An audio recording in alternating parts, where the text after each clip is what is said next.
Welcome back. Today we will look about the shell command in Solidworks. How we do the shell in Solidworks. It's very simple command. It just remove one face or selected face from the existing solid body and gives the certain amount of thickness what you have specified in the command to the remaining sides of the solid. So let's move to the shell command.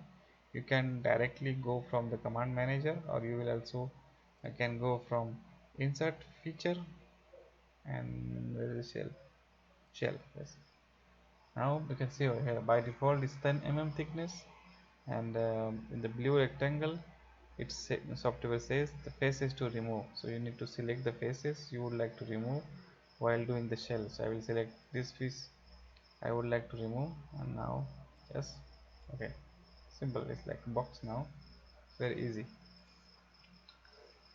Now I will go little in detail in the shell. It's also having a shell outward option.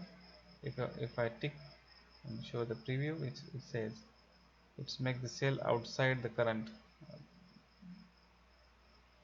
solid. And then it's also having the multi thickness setting. So this is useful when you would like to have the base thickness is less or more than the remaining side thickness.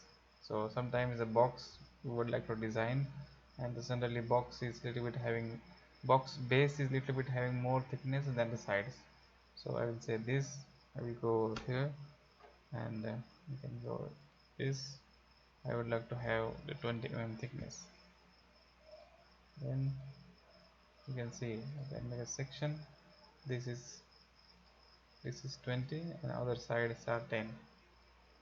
You can also have a more control if you would like to have. So if I say this side and this side, I would like to have this side I would like to have 15, this also I would like to have 25,